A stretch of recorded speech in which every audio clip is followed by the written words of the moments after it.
I love the Soulsborne series. My first exposure to it was DS1, which was a mistake. I think as far as I got was like I got to Blighttown or something, and then I quit, and it just, or maybe it was the depths even. I don't remember how far I got, but it wasn't very far. I just wasn't feeling it. I was like, just I don't know if this game's for me.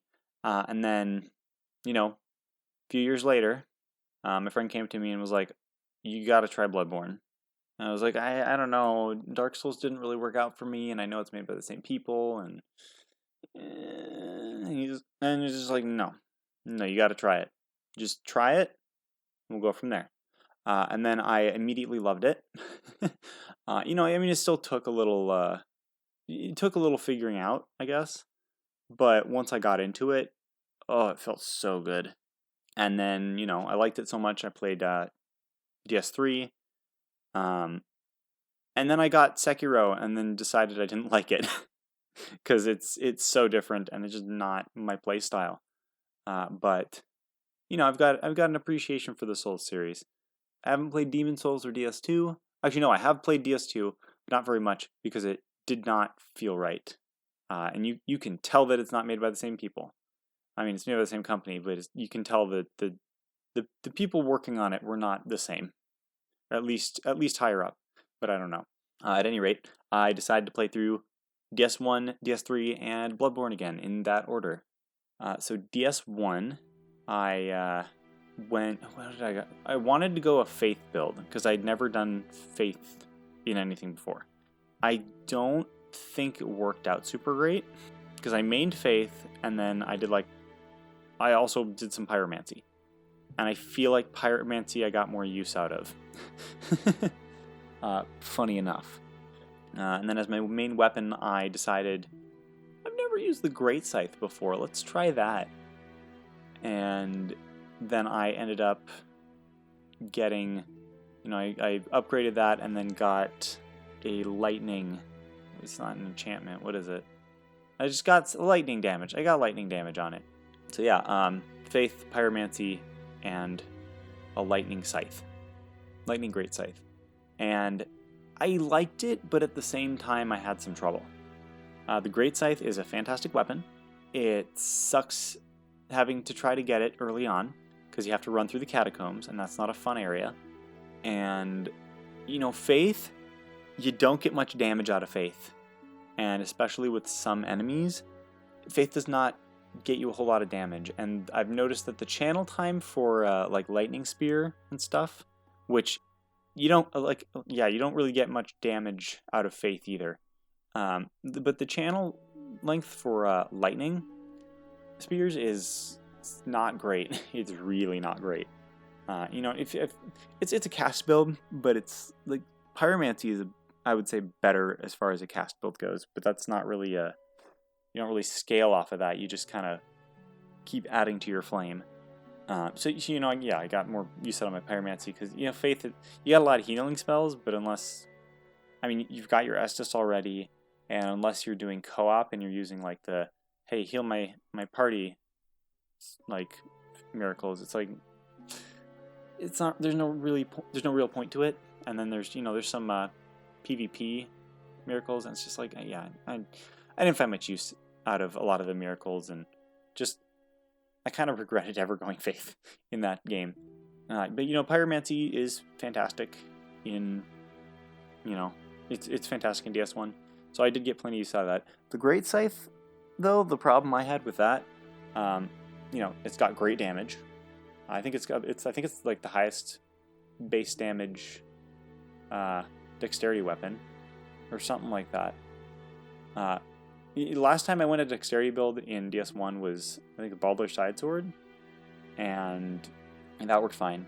But one thing I've noticed about the Great Scythe, it's got long reach, which is nice, except when you're in a tight space. And there's a few tight spaces in this game. It wasn't great in Andorlando, or in the catacombs, and a couple other areas. But, when it was good, it was good.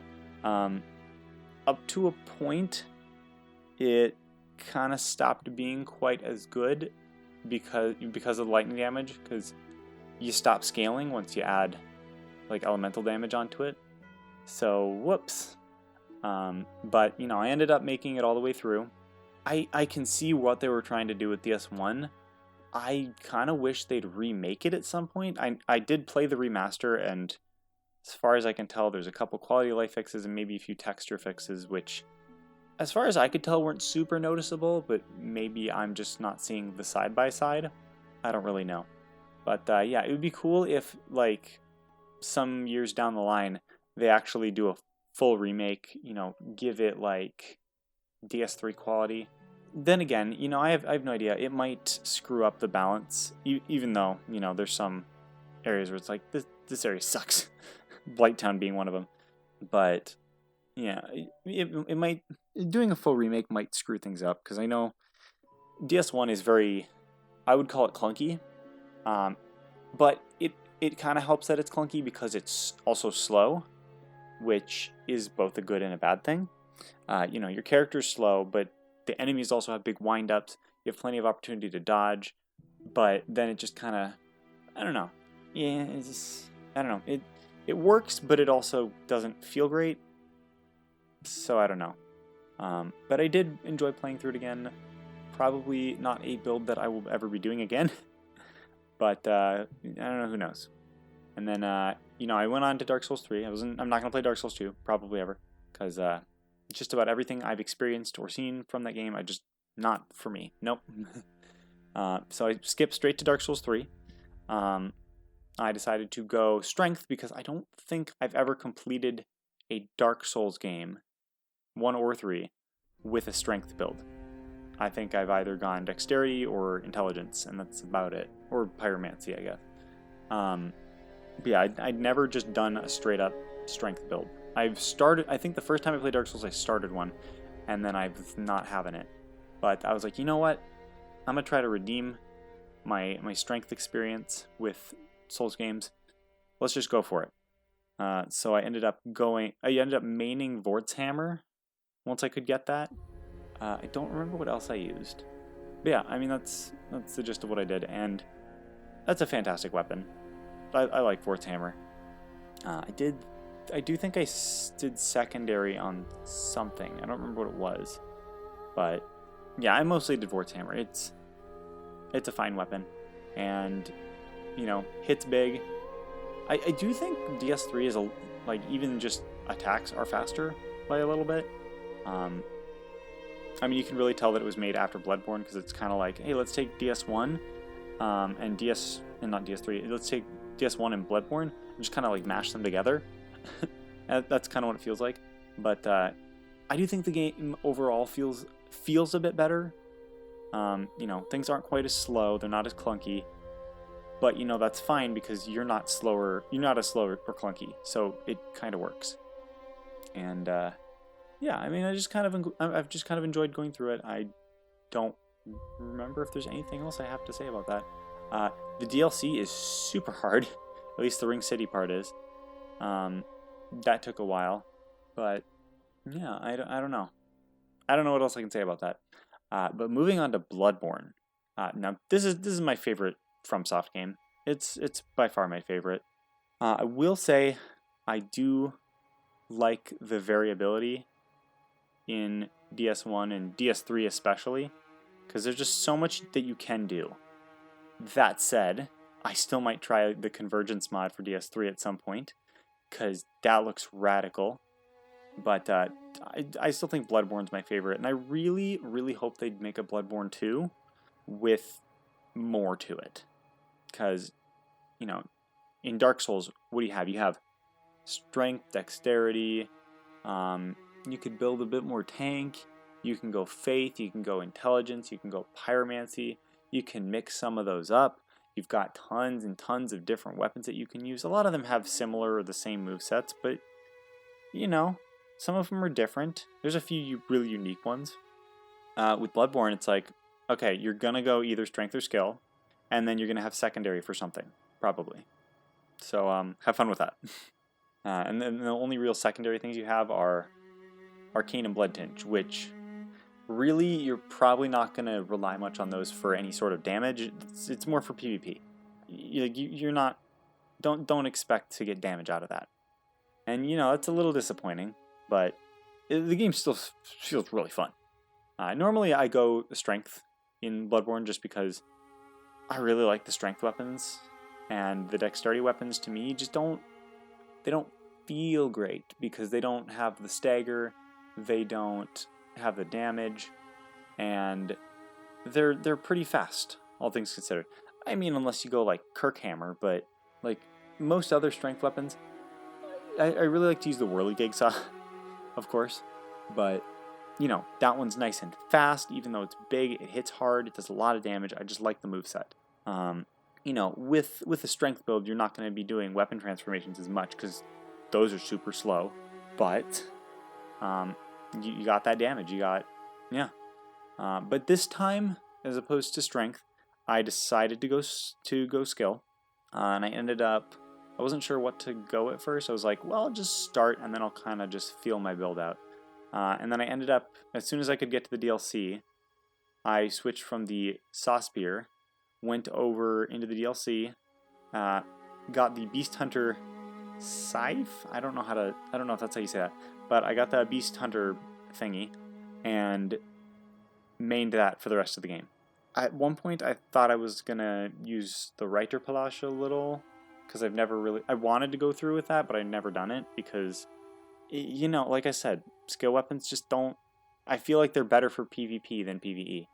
And then I was like, no, I'm not gonna use Reiter Palasche, because, And then I was like, ooh, what about the Chikage? And then I was like, no, no, I don't like that. I don't like anything where it's just gonna slowly drain my health. How about no?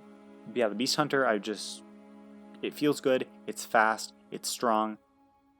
I mean, you really can't go wrong with it. What did I end up using as a secondary, though? I don't even remember. I think it was one of the later game weapons, but not really important. I used the Beast Hunter Scythe for, most of it. Oh, no, it was Simon's Bowblade that once I got to the DLC, I started using that more. But, yeah.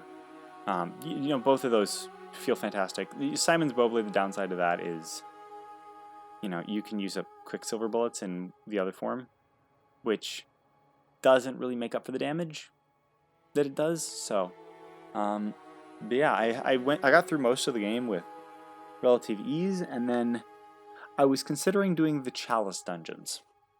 Now, the thing about Chalice dungeons is they're not the same as the base game.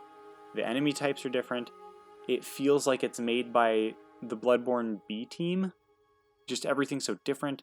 A couple things don't seem like they fit into the game, even though they're worked in well enough. But it just, I don't know, doesn't seem right, but it's in there. And I got through some of the Chalice dungeons. I always like to go through and get to Keeper of the Old Lords, because Bone Ash armor is the coolest. But beyond that, the last time I went through, my only real goal was to, get some extra blood gems, and maybe get that third blood rock. But the rest I didn't really care about. And yeah, this time, it's too much. It was too much for me, because even before I was having some trouble with some of the bosses with a skill weapon that has no stagger at all. It's not gonna work. It's not gonna work, and you can't, especially with big bosses, you can't really stagger them very well without something big. I just didn't have that. So, I mean, that was a little disappointing that I wasn't gonna go through all of it, but I mean, I got far enough. I got far enough to satisfy myself. I kind of would have liked to go through all of it, but whatever. I'm not gonna beat myself up over it. I did go through the DLC though, and I did get to the end of that. And the first time I went through the DLC with, I think that was maining the Whirligig Saw, I did actually beat it in one go, the final boss, which the friend of mine that introduced me to Bloodborne was really upset about, but I had a good time. Well, that one was because I had gone through all the Chalice dungeons and I had all the best gems and I got all this great stuff. But This time it took me a few tries, but I was able to do it not too difficult. But yeah, overall I think what I like about Bloodborne, aside from just the speed, the feel, is, you know, the aesthetics, the just you know, the big picture.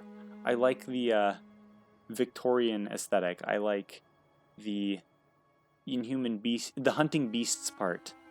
I mean, like anytime I find like an anime or something where it's like they hunted the demons, I'm like, okay, you have my attention. You haven't you know, you haven't earned my appreciation, but you've got my attention at the very least. And then I watch it and it's like, well, okay, was that good? Was it bad? But you know, that is just that premise. That's enough to get me interested. And then, you know, Eldritch Abominations. I mean, you can't go wrong with that.